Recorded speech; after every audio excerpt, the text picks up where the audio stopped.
어제 말씀은 예수님께서 세 제자들 베드로, 안드레, 야고보, 요한, 안드레가 아니죠. 그 세 제자들과 함께 변화산에서 놀라운 경험을 제자들로 하게 하신 뒤에 오늘 산에서 내려오시는 때 있었던 일을 오늘 본문이 말하고 있습니다. 내려와 보니 거기 남아있던 9 제자들이 사람들에게 둘러싸인 가운데 그 속에서 서기관들과 논쟁을 하고 있었습니다. 그들이 예수님이 내려오신 것을 보고 매우 놀라며 달려와 예수님께 문안을 합니다. 그러자 예수님께서는 너희가 무엇을 그들과 변론하느냐 라고 물으셨고, 무리 중에 한 사람인 귀신 들린 아이의 아버지가 답을 합니다. 선생님, 벙어리 귀신 들린 내 아들을 선생님께 데려왔습니다만은, 그래서 내쫓아달라고 얘기를 했는데 그들이 못합디다, 이런 말씀을 드리죠. 내 아들 데려왔는데 아이 속에 있는 18절 있는 귀신이 어디서든지 그를 거꾸러져서 거품을 흘리고 이를 갈게 만들고 새파랗게 질려 파리해집니다. 그래서 내가 선생님의 제자들에게 내쫓아 달라고 했는데 그들이 능히 하지 못합디다, 이런 얘기를 하죠. 19절 보면 그러자 예수님께서는 책망을 하십니다. 믿음이 없는 세대여. 여기서 주님은 믿음을 얘기하십니다. 믿음이 없어서 이렇게 하지 못하고 있는 것을 봅니다. 내가 얼마나 너희와 함께 있으며 얼마나 너희에게 참으리요. 그를 내게로 데려와라 그렇게 하셨고, 20절에 보니까 그 말씀대로 아이를 데려오니 귀신이 예수를 보고 곧 그 아이로 심히 경련을 일으키게 했습니다. 인간 속에 있는 더러운 악한 영은 예수님을 믿는 사람들을 만나면 여러 가지 반응을 보입니다. 까닭 없이 미워한다든지, 대화를 섞지도 않으려고 한다든지, 그냥 들이다 예수님을 믿는 것에 대해서 공격을 한다든지, 그런 것을 하는데, 귀신 들린 자신의 모습을 스스로 노출시킨 이 귀신은 예수님 앞에 나와서 자기를 스스로 자기 정체를 드러내는 그런 모습을 보죠. 영적으로 주님 앞에 하나님의 사람으로 서 있는 사람들에게는 귀신이 자기를 숨길 수 없습니다. 드러내게 되어 있어요. 그러고는 발악을 하죠. 자, 여기에 이제 이와 같은 모습을 보여주었습니다. 그래서 아이가 거품을 흘리며 땅에서 엎드러져 뒹굴었습니다. 귀신 따위는 그리스도인인 우리가 정말로 두려워할 아무 존재가 못 됩니다. 저는 이걸 잘 몰랐을 때에는 비록 믿고 있었지만 어떤 사람이 귀신 들려가지고 이상한 현상을 하거나 하면 소름이 끼치더라고요. 지금 되돌아보면 참 무지했구나 내가. 근데 이제는 소름이 아니라 화가 납니다. 이놈이 이 사람 속에 들어가서 이렇게 사람을 괴롭혔구나. 막 뭐랄까요, 막 정말 귀신을 내가 눈에 보고 붙잡을 시면 패대기를 치고 싶어. 얼마나 거기에 걸린 사람들이 고통을 당하는지 말이죠. 근데 그 아버지가 어땠겠어요? 아이가 그러니까 말이죠. 다시 예수님께서 언제부터 이랬느냐? 그러니까 어렸을 때부터입니다. 여기서 아이라고 말하는 거 보니까 12살은 넘지 않은 것 같아요. 12살 넘으면 남자는 성인식을 거쳐서 아이라고 하지 않기 때문에 자기가 겸손할 때는 나는 아이입니다, 자기가 그렇게 말하지만 제3자는 그렇게 말하지 않습니다. 그것이 유대인들의 전통이고 관습이죠. 자, 그런데 이 아이가 그렇게 난리를 치는 것이죠. 귀신이라고 하는 놈은 우리에게는 아무것도 아닙니다. 무서워할 이유도 없고요. 두려워할 이유도 없고, 지가 무서워가지고 오히려 지 정체를 드러내는 것이죠. 여러분, 개들이 많이 짖잖아요. 부활이도 잘 짖습니다. 부활이 짖는 걸 보고 대문 앞을 보면 누가 왔는지 안 왔는지를 알 수 있어요. 근데 개들이 왜 짖는지 아세요? 개들이 짖는 이유는요, 무서워서 짖습니다. 나에 계시니 오지 마. 개들이 무서워서 짖어요. 귀신이 까부는 게, 그런데 하나님의 사람들이 무서우니까 까불고 있는 거죠. 자, 그런 의미에서 우리는 그 귀신의 우두머리가 누구예요? 마귀입니다. 마귀의 대갈통이 이미 박살났지 않습니까? 예수님께서 죽으시고 부활하실 때 마귀의 최종 병기인 사망의 권세가 깨트려졌고, 그래서 창세기에 보면 마귀에 대한, 뱀에 대한 저주가 뭐예요? 인자가, 그죠? 인자가 발을, 뱀의 대갈통을 짓밟은다 그랬습니다. 예수님이 그렇게 하셨다. 우리는 그것이 이미 역사적으로 이미 이루어진 것을 믿고 있는 사람들이기 때문에 종이 호랑이에 불과한 놈을 두려워할 하등의 이유가 없다 것이죠. 왜 그렇습니까? 예수님께서 부활하실 때 사망 권세를 완전히 깨트렸기 때문이라는 것입니다. 예수님께서는 그 아버지에게 언제부터 이렇게 됐느냐? 그러니까 그 아버지가 어릴 때부터입니다. 귀신이 그를 죽이려고. 귀신의 궁극적 목적은 사람을 죽이는 겁니다. 그래서 여러분, 이런 겉으로 드러나는 거품을 품고 뒹구는 일이 아니라 하더라도 귀신이 사람들 속에서 계속 역사하잖아요.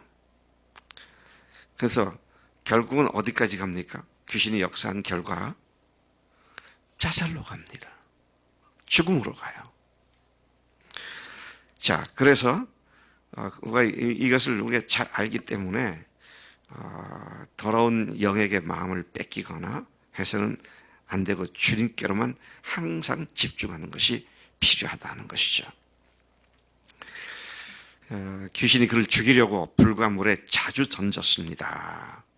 이어서 그는 주님께 요청을 합니다. 그러나 무엇을 하실 수 있거든 우리를 불쌍히 여기사 도와달라고 간구를 합니다. 그러자 예수님께서는 책망을 하시죠. 할 수 있거든이 무슨 말이냐. 믿는 자에게는 능치 못할 일이 없다. 그렇게 말씀하시죠. 할 수 있거든 좀 도와주세요. 아니, 할 수 있거든이라는 말은 무슨 말이냐. 믿는 자에게는 능치 못할 일이 없다. 그렇게 말씀하신 것이죠. 그 아이의 아버지를 나무라셨죠. 책망을 들은 아이의 아버지는 그냥 곧바로 잘못을 깨닫고 뭐라고 말합니까? 내가 믿나이다. 나의 믿음 없는 것을 도와주소서라고 소리를 질렀다 그랬습니다. 예수님께 도움을 요청하고 있는데 예수님이 책망하시니까 얼른 엎드리죠. 믿음이 없다는 말씀을 듣고 얼른 엎드립니다. 오늘 여러분, 주님께서 네가 믿음이 없구나 라고 할 때 우리가 할 일은 하나밖에 없어요. 얼른 엎드리는 겁니다. 기도는 믿음을 강화시키는 유일한 통로입니다. 말씀을 아무리 알아도 기도하지 않으면 그 말씀의 능력으로 발휘가 되지 않습니다. 말씀을 알되 기도로 그 말씀이 내 것이 되도록 역사해 주실 기도하고, 그럴 때 기도가 믿음을 강화시켜주는 역할을 하는 것이다 하는 것이죠. 기도로 믿음이 확실해지지 않으면 어떻습니까? 제자들이 논쟁에 휩싸였잖아요. 믿음으로 우리가 싸워나가야 할 것을 논쟁을 해가지고 해결될 문제가 아니다 하는 것입니다. 주변 사람들에게 부끄러움만 당할 뿐이죠. 예수님께 대한 그 아버지의 믿음은 참 어중된 믿음이었습니다. 어중뛰다, 어중뛴 믿음, 어중간한 믿음. 어중뛴 믿음은 하나님의 역사를 일으킬 수 없습니다. 어중뛰다는 말이 무슨 뜻인가요? 거의 중간쯤 되는 어느 곳에 있다는 의미로서 이것도 저것도 아니게 두루뭉술한 그런 믿음이다 하는 것입니다. 기도는 간절히 하지만 들어주실지를 반신반의하는 믿음은 결코 인정받을 수 없는 어중뛴 믿음, 온전치 못한 믿음이다. 제가 이 말씀을 묵상하면서 내가 이런 믿음이 모든 면에서 이런 부분들이 많이 있구나. 더 철저히 기도하고 더 믿음으로 나가야 되는데 하나님께서 역사하시겠지. 그건 믿음의 아니라 어떻게 보면 조금은 무책임하게 그러고는 움직이는 것을 봅니다. 믿음으로 하는 것하고요, 그냥 어쩔 수 없으니까 어떻게 해주시겠지 하는 것은 믿음이 아니죠. 다른 것이죠. 차원이. 여러분 어떠세요? 내가 어중된 믿음이구나 그런 생각이 들지 않으십니까? 그럼 어떻게 해야 돼요? 빨리 엎드려야 돼요. 이 아버지처럼 얼른 하나님께 주님께 외쳐 소리를 질렀다 그랬어요. 나의 믿음 없는 것을 도와주셔서. 왜? 그런 도움을 받아야 문제를 해결받을 수 있으니까 간절한 마음으로 그렇게 말하죠. 자, 그런 상황을 알게 된 많은 사람들이 뛰어왔다 그랬습니다. 달려와 모여들었다 그랬어요. 그 모여드는 것을 보시고 주님께서는 그 더러운 귀신에게 명령합니다. 벙어리 되고 귀머거리가 되게 하는 귀신아, 내가 네게 명하노니 그 아이에게서 나오고 다시 들어가지 말라. 즉시 나오고 다시 들어가지 말라. 이 귀신들이 벙어리 되고 귀먹게 하는 귀신들이 많은 것 같아. 하여튼 무슨 말을 들으면 못 알아듣게 할 뿐만 아니라 못 알아듣게 하는 것만 아니라 아예 못 듣게 만드는. 그리고 예수님을 주님으로 고백하라 그러면 말을 못하는 참 기가 막힌 귀신들의 역사를 보게 됩니다. 자, 그렇게 주님께서는 말씀하셨죠. 내가 네게 명하노니 그에게서 나오 다시 들어가지 말라.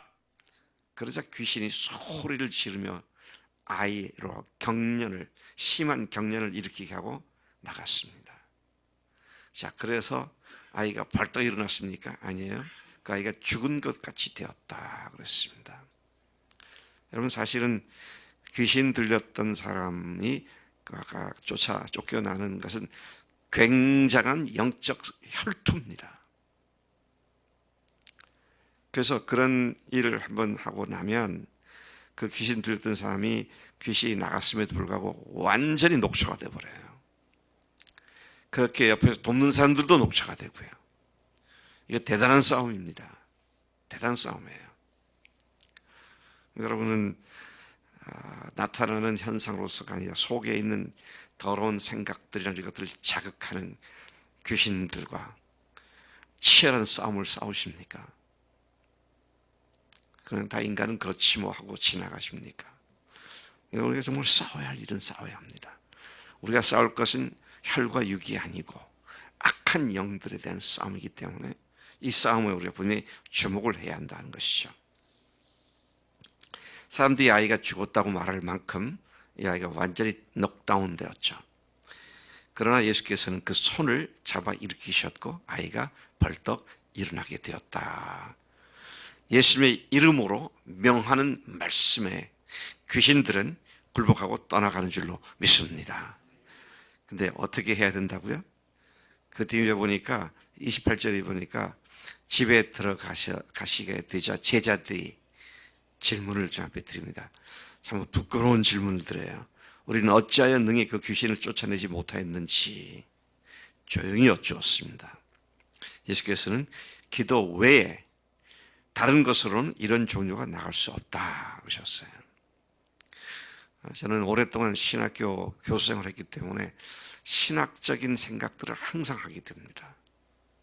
신학적인 생각을 하는 것에 비해서 무릎 꿇는 시간이 상대적으로 굉장히 적었구나 하는 걸 느껴요.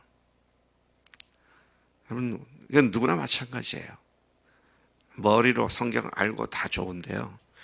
그게 무릎을 꿇을 때 그 말씀이 살아 움직이기 시작하는 것을 보게 됩니다. 그래서 제가 우리 교인들한테 함께 모여 기도하자. 함께 모여 기도하자. 근데 오늘은 제가 좀 욕을 해야 할 것 같아. 목자들도 안 나와. 예비 목자들도 안 나와. 그러니 결과는 뻔한 거 아니겠어요? 그리고 정신 차려야 합니다. 더더구나 우리는 그냥 다른 교회처럼 그냥 사람 잘 모아서 목회했으면 우리 교회 좀 1000명쯤 됐을 거예요 아마. 근데 그렇게 안 했습니다. 저는 한 사람이라도 바로 세우겠다고. 그래서 저는 예수님을 늘 생각해요. 예수님은요 3년간 12를 훈련시키시더라고. 근데 죽으실 때 다 도망가. 근데 부활하시고 나니까 다시 다 모여들기 시작하잖아요. 우리가 각 사람 한 사람이 주님 앞에 반듯하게 바로 세워질 때 숫자 늘어나는 건 그건 덤으로 오는 줄로 믿습니다. 많은 목회자들이나 교회들에게 큰 교회가 우상이 돼 있어. 어떻게든지 숫자만 늘리면 된다고. 그렇게 하려면 뭐든지 할 수 있어요. 여러 가지 프로그램 돌리고요. 여러 가지 방법도 동원할 수 있겠죠. 그래서 남는 게 뭐냐. 그 교인들이 조금만 문제면 다 떠납니다. 코로나 이후에 한국교회가 얼마나 쪼그라들었어요. 저는 코로나 이게 막 번질 때 예상을 했습니다. 반쪽을 나면 다행이다. 그 이하로 떨어질지도 모르겠다. 그래서 어제 누가 그랬죠? 한국 교회는 지금 700만이라고. 근데 700만 되느냐? 그것도 의문이에요. 왜 우리 교회 교인은 몇 명이냐? 우리 목사들이 되게 우리 교인이 한 500명 됩니다. 그렇게 많으냐고. 아니 등록 교인이 그렇고 출석 교인은 한 250명 정도 된다고. 근데 지금은 그보다 더 줄어든 것 같아. 그래서 여러분 말씀을 우리가 먹어야 되고요. 그 말씀이 내 속에서 소화가 돼서 역사하려면 기도를 해야 되고, 이 말씀과 기도가 빠진 상태에서 뭐라 그래요? 이걸 뭐라 그래요? 머리를 갖다가 뭐라 그러죠? 속된 말로, 아이들 할 말로 짱돌을 돌려가지고는 되는 게 없어요. 머리 돌리고 잔머리 돌려서 잘 될 것 같이 생각되는데 실제로 해보면 안 돼요. 그래서 어떻게 해야 합니까? 말씀을 먹되 그 말씀을 기도로 살이 되고 피가 되게 만들어서 그것이 에너지로, 영적인 에너지로 폭발적으로 나올 수 있도록 그렇게 해야 한다는 말씀이죠. 여러분 열심히 말씀 먹읍시다. 기도합시다. 주님의 능력이 나타나도록 기도하시기 바랍니다.